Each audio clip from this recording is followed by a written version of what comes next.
Meus irmãos, quero começar a tratar com vocês algo em série hoje pela manhã. Bom, antes disso, pastor Elton, Baby ausentes, né, e alguns mais, eles estão de férias, outros irmãos estão viajando, então justifica a ausência deles. Mas como eu ia dizendo, mensagem séria que eu começaria a pregar hoje à noite, mas por conta dessa mudança, vindo para amanhã, não vamos mudar nada do que aconteceria na parte da noite. E essa pregação em série fala sobre as entradas de Jesus nas casas e o que acontece quando ele entra em uma casa. Não é isso? Porque a gente vê nas Escrituras que ele não pregava apenas nas ruas, nas sinagogas, que ele não caminhava apenas pelas estradas afora, que não apenas entrava nas cidades. Então, ele não entrava apenas nas cidades, ele entrava também nas casas. Ele falava para as multidões, mas também falava para familiares, para pessoas, grupos restritos. O ministério dele foi muito abrangente, ele não era um pregador distante das pessoas, mas ele se aproximava, ele ia até as pessoas. E é importante a gente falar que ao entrar nas casas, ele não entrava apenas para lanchar, para fazer uma refeição, para buscar um tipo de relacionamento de amizades. Ele não entrava para entretenimento, para assistir um filme com os irmãos, mas ele entrava com propósitos bem definidos. Aquele propósito que ele teve quando já entrou no mundo. Ele já entra no mundo com propósito. Ele sabe a que veio a este mundo. Ele sabe para que foi que o Pai o enviou. Ele sabe muito bem qual é a sua missão. E ele não se desvia dela. Ele não procura outra coisa nesse mundo senão cumprir o propósito de haver nascido, de ter sido ungido pelo Espírito Santo. Ele sabe, ele tinha uma razão porque ele se apartava, porque ele estava pelos montes orando, na sua individualidade, buscando o Pai, buscando direção. Jesus sempre teve um propósito na sua vida muito bem definido. E é perigoso quando nós perdemos o propósito de havermos sido comprados por Ele. Porque muitas vezes, apesar de termos sido comprados por Deus, libertos do mercado da escravidão, do império das trevas, nós ainda muitas vezes vivemos como se isso fosse algo secundário na nossa vida. Que o principal da vida é aproveitar a vida, é viver para os nossos projetos. E eu peço que você olhe para mim agora, não fique conversando com o seu vizinho, nem brincando. Amém? Estou falando de algo muito sério para a tua vida. Então, é perigoso quando perdemos a perspectiva do propósito de Deus para com a nossa vida e vivemos apartados da missão que sabemos ter recebido, que sabemos que Deus nos confiou, sabemos que Deus espera de nós. Quando aqueles servos receberam os talentos, eles sabiam que deveriam multiplicar os talentos. Eles sabiam que não poderiam deixá-los à parte. Eles sabiam o que é que o seu Senhor esperava deles. E nós não podemos, meus irmãos, por conta alguma desse mundo, seja das dificuldades, do trabalho, da família, dos estudos, seja por qual motivo for, não podemos, ou pelo menos não devemos. Porque poder pode, temos a nossa liberdade de escolher o que fazer e até a liberdade de não fazer nada para Deus. Podemos não fazer nada para Deus, podemos viver apenas para nós mesmos, para a nossa prosperidade, para os nossos deleites, para o nosso entretenimento. Nós podemos, mas um dia o Senhor vai acertar contas com cada um de nós. Então, meus irmãos, não podemos viver desapercebidos, alheios, indiferentes à missão proposta por Deus para nós, como servos dele, como filhos do Altíssimo, como sacerdotes, sacerdotisas, como povo que foi separado do mundo para viver para Deus e para andar na dinâmica do Espírito de Deus. É muito perigoso quando perdemos a noção do nosso chamado, quando deixamos de lado e continuamos a vivendo com o mesmo propósito que tínhamos antes de sermos encontrados pelo Senhor Jesus nos caminhos da vida. Então, vamos ver hoje que Jesus, quando entrava nas casas, sempre coisas aconteciam. Veremos também que as casas eram um tipo de cenário onde Jesus agia.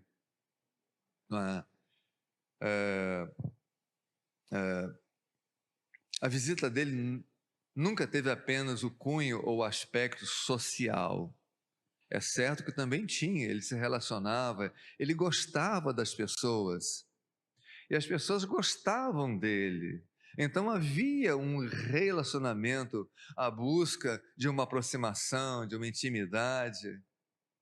Jesus gostava das pessoas. Quando o amigo dele, Lázaro, morreu, e ele percebeu pessoas ali se lamentando, chorando, ele também fez coro com esse choro, ele também chorou, ele também sentiu a perda momentânea, provisória, temporal do amigo Lázaro. Então, sabe, as pessoas também se lamentaram com a ausência dele. Aqueles discípulos de Emaús estavam ali cabisbaixos, andando pelas estradas, mas se lembrando do que havia acontecido em Jerusalém, da perda que eles haviam tido ali. E eles então estavam sofrendo com aquilo, com a ausência de Jesus. Então havia relacionamento, havia afeto. E nós também, meus irmãos, não podemos apenas viver nesse mundo. É estranho o que acontece muitas vezes conosco. Eu vou dar um exemplo muito prático que aconteceu hoje aqui na igreja. Hoje, durante um louvor a Deus, em que nós cantávamos aquela música de que fomos salvos. Como é que chama? Me lembra aí a letra direitinho. Que somos um pelos laços do amor. Eu sei que foi pago um alto preço. Isso, obrigado. Eu sei que foi pago um alto preço para que contigo eu fosse um meu irmão. E aí as pessoas cantam olhando para o alto. Está falando do seu irmão. E somos incapazes de olhar para o lado, sorrir para esse irmão que está do meu lado e falar: meu irmão, isso é conosco, isso é com a gente. Eu sei que foi pago um alto preço para que nós estivéssemos aqui juntos, irmanados, dentro de um propósito, de uma missão, mas não olhamos para o lado, nem dentro da igreja. Se eu não olho para o meu irmão e sou incapaz de ter uma palavra de afeto, de cumplicidade com ele, como vou ter lá fora com alguém?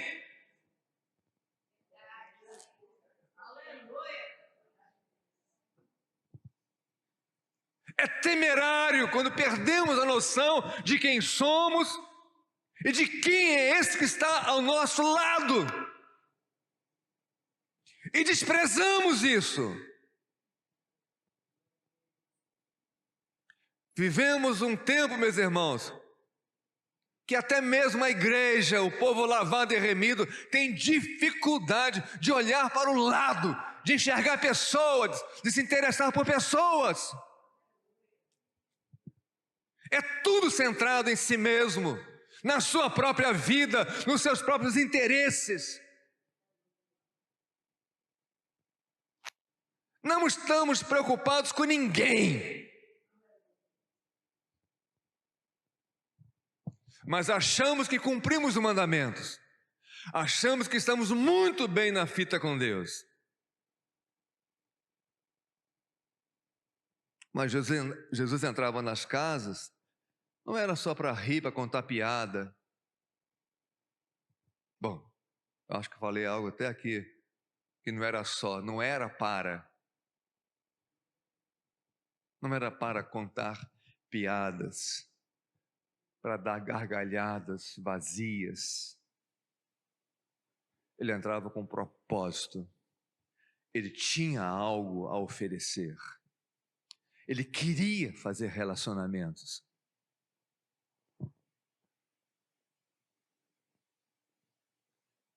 Ele não se furtava a dar-se às pessoas.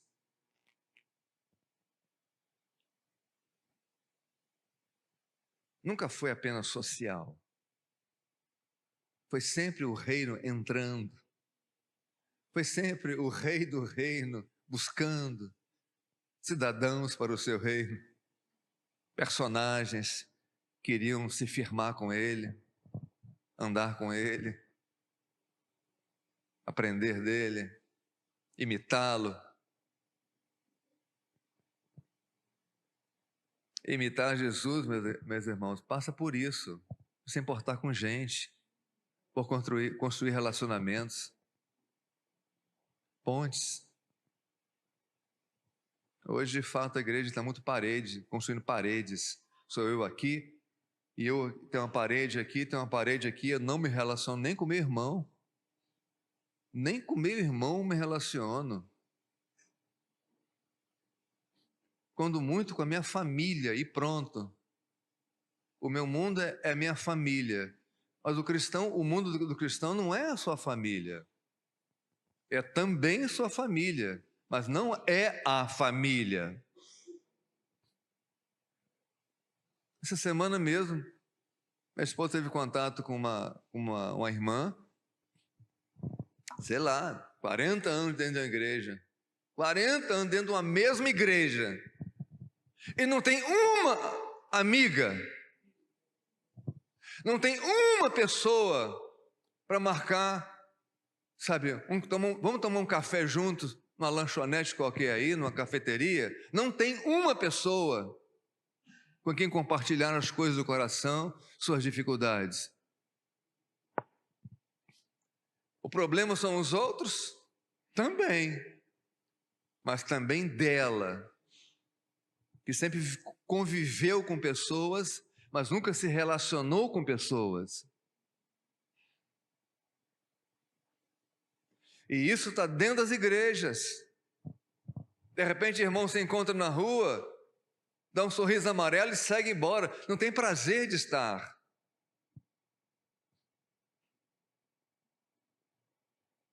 Mas Jesus entrava nas casas e ele sempre tinha algo a oferecer.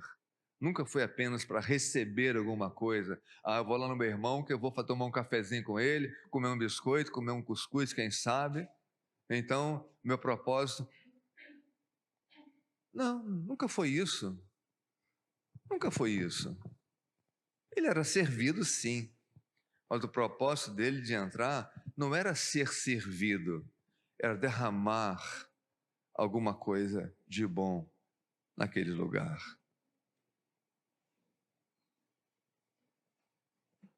Então,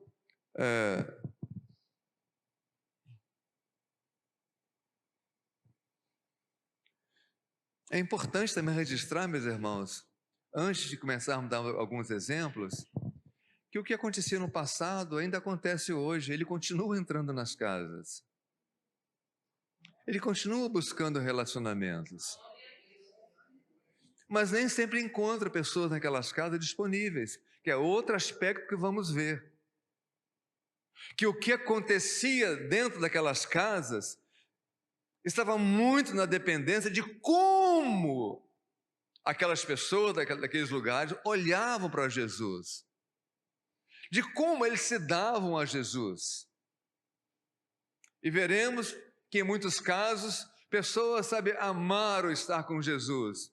E outros, apesar de terem Jesus em suas casas, Estavam mais preocupados em achar alguma coisa, algum deslize, alguma coisa para apontar o dedo e fazer alguma crítica.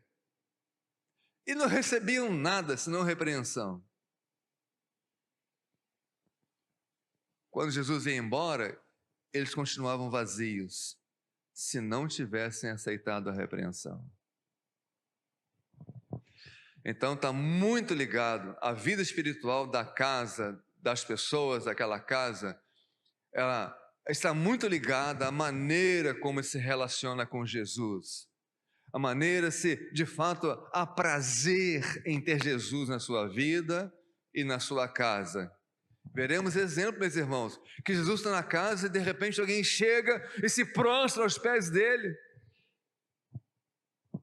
Se prostra aos pés de Jesus. E como é que nós recebemos Jesus na nossa vida e na nossa casa? Que tipo de demonstração de fé, de afetividade, de amor, de importância, de interesse nós damos a Jesus? Porque de modo geral, meus irmãos, a grande verdade é que mais da metade da igreja é indiferente à pessoa de Cristo. Só se lembra dele domingo à noite. Isso porque alguém fala no púlpito.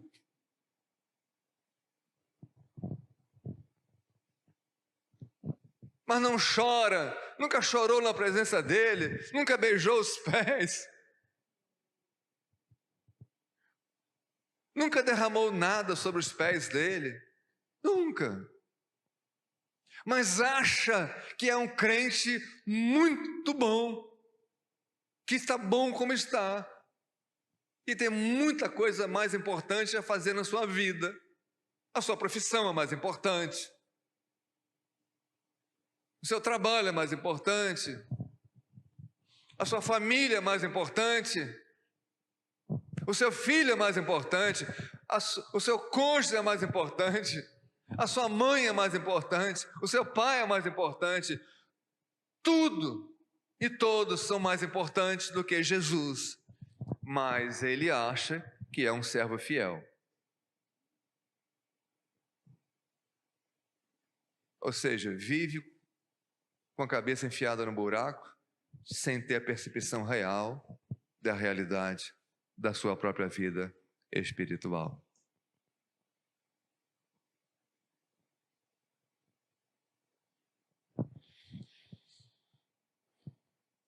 Vamos começar com uma situação muito simples, com o primeiro milagre. Jesus convidado para uma festa de casamento, a tal das bodas de Caná, João capítulo 2. Abra aí, João capítulo 2.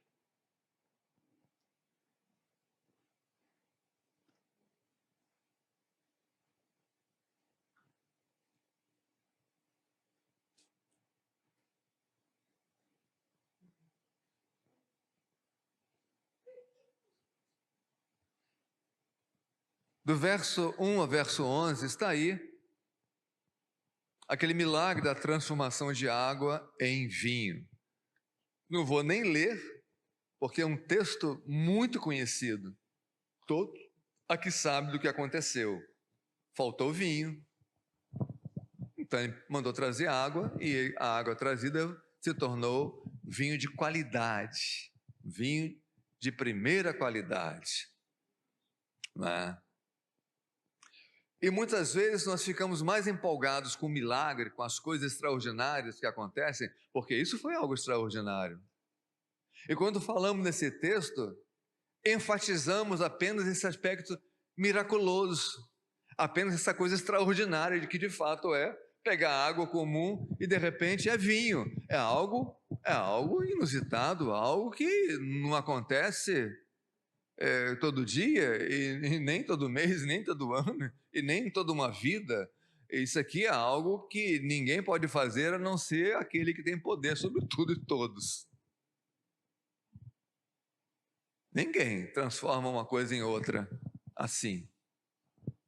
Mas, quando olhamos o verso 11, a gente percebe qual o real interesse de Jesus com aquilo. O interesse de Jesus não estava apenas, eu vou agora dar uma satisfação melhor para esse povo dessa festa, eu vou alegrar esse povo. A ênfase não é essa, meus irmãos. A ênfase aqui não é dar vinho para o povo.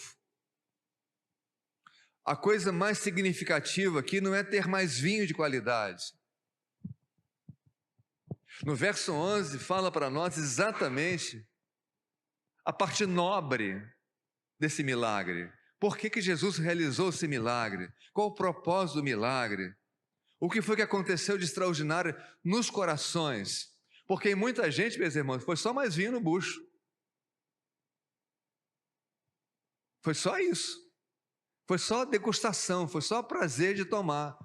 Para muita gente foi só isso. Mas isso não transforma vidas, meus irmãos. Isso não gera eternidade.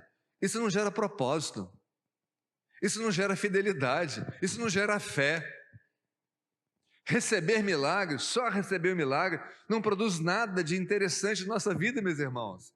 A não ser que a gente processe, que a gente reflita no significado daquilo que aconteceu, do que Deus deseja falar conosco. E aqui no verso 11 está muito bem retratado o que de nobre, não o que de bom.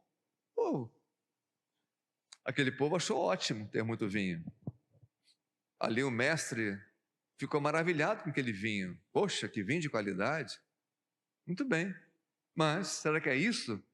Será que Jesus está querendo isso? Verso 11. Com este aqui, com esse milagre, deu Jesus princípio a seus sinais em Caná da Galileia. Seus sinais, manifestou a sua glória, e os seus discípulos creram nele. Manifestou a sua glória. O que significa isso, meus irmãos? Aqui, Jesus iniciando seu ministério, chamando pessoas para andar com ele. Mas de repente, até então, era apenas um mestre. Era apenas um homem sábio. Como era comum naqueles dias, os homens sábios, eles faziam discípulos. Eles separavam pessoas para andar com eles. Mas agora, esses discípulos chamados por Jesus, eles são expostos à identidade daquele mestre. Aqui Jesus está mostrando que ele não é um mestre comum, não é mais um mestre, não é mais um sábio, mais um filósofo, não é mais apenas, ele está manifestando a sua glória, ele está dizendo a sua identidade, ele está dizendo, olha, eu sou aquele que era esperado por vocês, eu sou o Messias, eu sou o Filho de Deus, eu sou o Senhor. Ele está mostrando identidade, ele está dizendo quem ele é, o que ele pode fazer. Porque quem é que podia? Que outro filósofo, por mais sabedoria que tenha, por mais livro que tenha adquirido, pode transformar água em vinho? Quem é que pode? Tinham sacerdotes naqueles dias, tinham escribas, tinham fariseus. Quais deles podiam tornar água em vinho? Diga assim, ninguém. Ele está manifestando a glória dele. Mas está manifestando sua glória de maneira discreta. Discreta. Não como, de repente, está lá Moisés no monte e um arbusto começa a pegar fogo do nada. E aquele arbusto não se consome. Isso é um milagre. Como é que você bota fogo num papel, numa coisa qualquer, numa folha seca e aquilo o fogo não acaba nunca? Milagre. Jesus aqui não está manifestando a sua glória diante de um monte que fumega, que vem com nuvem densa, vem com escuridão, vem com clangor de trombetas, e a glória de Deus se manifesta. Ele não está aqui assim, é discreto. Ele não está aqui manifestando sua glória, derrubando alguém ao chão como um Saulo, revelando. Não vem como luz que brilha de maneira mais intensa que sol ao meio-dia. Ele vem de maneira discreta, tocando os corações, aonde precisava, gerando fé, credibilidade nos corações, para que as pessoas agora não duvidassem, para que soubessem quem ele era, e agora mantivesse essa relação com ele, nessa perspectiva: aqui está o Messias, aqui está o Filho de Deus, aqui está o Deus encarnado, aqui está o Todo-Poderoso, aqui está o Verbo que se fez carne. E agora eu vou manter a minha relação com eles dentro desse modelo. É o que está faltando a muita gente na igreja, que fica mais satisfeito com o milagre, com vinho, em ser abençoado com coisas acrescentadas à vida material, com sucesso profissional, com bem-estar, com alegria, com entretenimento, fica mais satisfeito com essas coisas da vida, porque não tem noção de quem é que chamou ele para andar com ele. Não tem noção quem é o boi mestre que o convida para estar na canga com ele, aprendendo com ele, caminhando com ele, sendo discipulado por ele. E porque não tem essa noção, sabe, se entusiasma é com vinho multiplicado. E apenas isso. Mas não há uma fé correspondente no coração, transformadora, impactante, que muda procedimentos, que muda prioridades. Então, meus irmãos,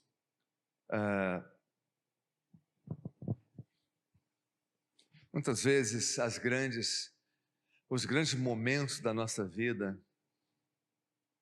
vêm no secreto, no discreto do Espírito Santo conosco, movendo o nosso coração, revelando coisas para nós, nos dando o entendimento da pessoa do nosso Senhor, nos guiando a toda a verdade de maneira discreta, alicerçando, estruturando a nossa fé.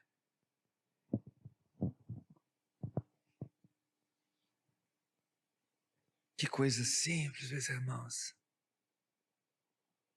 Outro exemplo que vamos dar hoje para vocês está em Marcos capítulo 1. Uma coisa tão simples, meus irmãos. Uma coisa tão simples. Marcos. Ele entrou em muitas casas. Eu acho que vamos poder pregar pelo menos umas 3 mensagens em cima disso.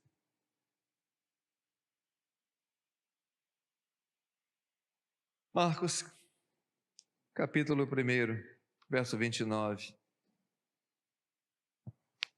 E saindo eles da sinagoga, foram com Tiago e João diretamente para a casa de Simão e André. Ó, tá lá Jesus, tá Tiago, tá João e tá outros irmãos. Tá Pedro e tá André. Simão aqui é Pedro, tá bom? Então eles vão para casa de quem? Para casa de Simão, casa de Pedro. Mas na casa de Pedro tem uma situação desconfortável. A sogra de Simão estava lá. E ela estava com a febre alta, estava com um tipo de infecção, estava com problema de saúde. E estava acamada. E o que acontece? As pessoas da casa falam com Jesus aquela realidade de enfermidade, aquele desconforto, fala para Jesus. E o que é que ele faz? Ele se aproxima, vai lá onde está aquela mulher acamada, pega ela pela mão,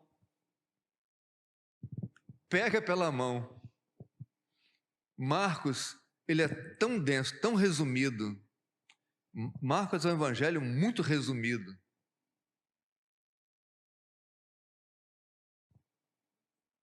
É, é. Evangelho de Maria Helena. Desde quando Evangelho de mulher é Marcos, mas não é mesmo, né? Evangelho de mulher é no mínimo Lucas, né? Mas eles falam, e Marcos aqui de maneira muito concisa, resumida, só diz que pegou pela mão. Não diz que falou porque repreendeu a febre, não diz que impôs as mãos sobre a cabeça dela, não diz que orou aos céus, não diz, sabe, que ele invocou alguma coisa. Não, ele pegou pela mão. Ele pegou pela mão. Aquele que pode todas as coisas, pegou ela pela mão. Era tempo de manifestar a glória dele, meus irmãos. As pessoas precisavam ter convicção de quem ele era. E o que nos falta muitas vezes é exatamente isso, a convicção de quem ele é. Pega pela mão, assim, a gente fica até assim, chateado, porque às vezes a gente vai numa casa, ora uma vez, ora duas, levanta a mão, fecha o olho e faz isso, e tem gente que ainda quer passar até azeite ainda hoje em dia, achando que azeite vai curar, que vai fazer alguma coisa, sabe, esquece que é o Espírito Santo que faz a obra. É o Espírito, diga para o teu irmão, é o Espírito Santo, meu irmão. Não é óleo de cozinha, nem é óleo de oliveira, é o Espírito Santo que faz a obra. O poder é do Espírito. Nós gostamos de transferir o poder de Deus para coisas e para outras coisas. A gente costuma falar assim, a oração tem muito poder. Não gostamos disso? A oração tem poder? Quem tem poder é Deus, meus irmãos. O poder é Deus. Nós gostamos de desviar as coisas de Deus e botar em coisas, em situações. É Deus o Todo-Poderoso. Que ouve a oração ou não ouve. Então não é a oração, porque se fosse a oração poderosa, toda oração que a gente fizesse era um resultado fantástico. Porta se abra! Estou orando, em nome de Jesus, porta se abra. E a porta vai abrir. Emprego melhor para mim hoje até o meio-dia, um emprego melhor para mim, para ganhar 30 mil reais. Hoje, estou orando em nome de Jesus. Hoje um carro novo, um carro elétrico de última geração com bateria que dura 15 anos.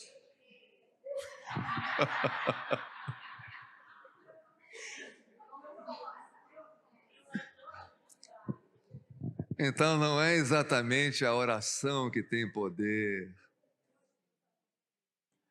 Quem tem poder é aquele a quem fazemos as nossas orações, nossas petições. Então agora aqui, ele toma a mulher pela mão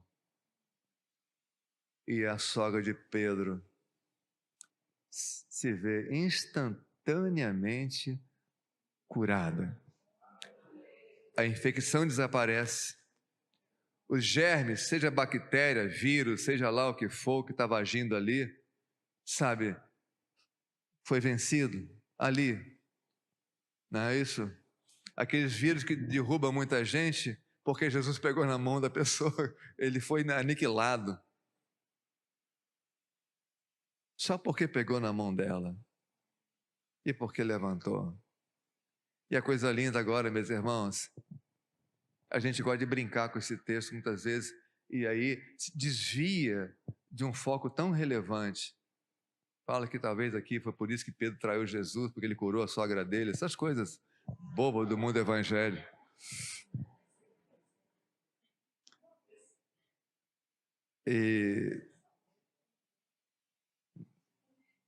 Mas o fato lindo aqui, e mais, a sogra morando com Pedro, né? Ela devia estar revoltada, né? Mas a coisa linda aqui não é nada disso, essas brincadeiras que a gente faz, é que essa mulher se levanta e vai servir a Jesus. ela não vai apenas contar para as magnólias, para as amiguinhas dela, o que Jesus fez. Ela se levanta e imediatamente passa a servir a Jesus. Jesus fez mais do que curar uma febre na sua vida. Ele livrou você da condenação, da morte eterna. Ele te levantou da sua opressão. Ele te levantou debaixo de um domínio maligno e te trouxe para um mundo de liberdade, de possibilidades. Te libertou do poder da escravidão, do pecado. E tem muita gente que se levanta dessa condição miserável de vida e não faz nada para Jesus. Mas aqui está uma mulher que nos ensina uma grande lição desse texto, meus irmãos. Não é rir de brincadeirinha, sabe o que a gente faz, a vida para descontrair algum momento, mas a grande lição aqui é como devemos responder aos grandes benefícios que Deus nos concede através de Jesus e através da pessoa do seu Santo Espírito. Chegamos a um ponto tão esquisito que achamos demais vir à casa de Deus 2 vezes na semana. Achamos demais, radical. 3 vezes então, radical. Não, eu não sou um crente radical.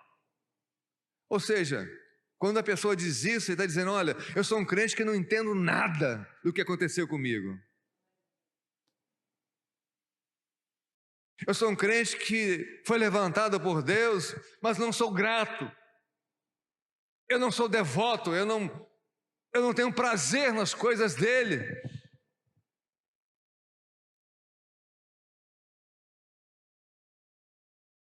Ah, mas eu estou cansado da semana de trabalho. Trabalhe menos. Reduza 1 horinha para que sobre energia em você para estar na casa de Deus, junto com o povo lavado e remido, levantando as mãos santas para o alto, louvando e glorificando aquele que vive para sempre, aquele que se revelou a você, que se deu a você, que morreu por você, que veio habitar em você. E ele fez isso não foi para você continuar vivendo como um cego, como quem não tem noção do que aconteceu quando o seu espírito foi regenerado, que não é grato pela reconciliação que ele fez com o Pai, que não é grato pelo reino onde pode estar. Mas tudo é difícil para as coisas de Deus. É difícil estar na casa de Deus, é difícil pregar o Evangelho, é difícil orar pelas pessoas, é difícil olhar para o lado, e fica aquele ego enorme dentro de si mesmo, tudo se volta para si. O que ele mais gosta é olhar para o espelho. Ele mais gosta dele mesmo. Não tem afeto algum por Deus.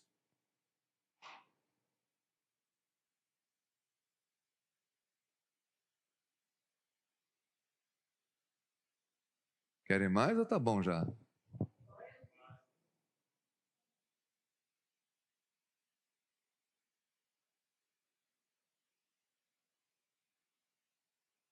Ah, porque se tivesse à noite era demais, 12:00, né? Ô, Suzuki, minha diaconisa. Oh, meu Deus.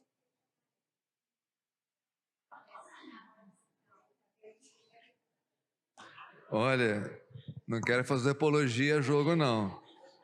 Mas olha que interessante. Trouxeram três ofertas de alimentos. Olha as cores.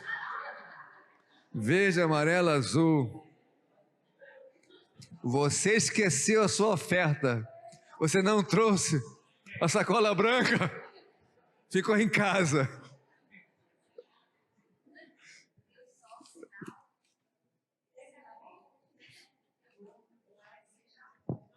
Meu Deus. Uma mensagem dessa meio bagunça desse jeito.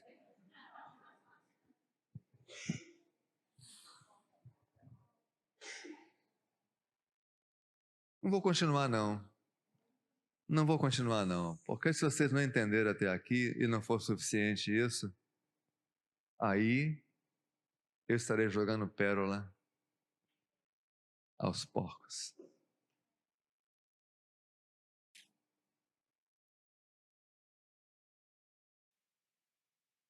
Outra série que vamos ter é sobre as expressões usadas por Jesus.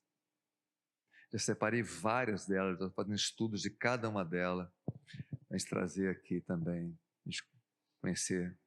Isso, o que significa isso? Jogar pérola, jogar as suas pérolas, não é jogar as pérolas, jogar as suas pérolas aos porcos. O que significa isso? Porco é um bicho imundo, então não vou jogar minhas coisas aos bichos imundos. Não tem nada a ver com isso. Se você pensava algo semelhante, você não entendeu nada disso. Então vale a pena a gente conversar também sobre as expressões e o que de fato ele queria dizer, ensinar, exortar com as suas palavras. Louvor está aí? O grupo de louvor está aí?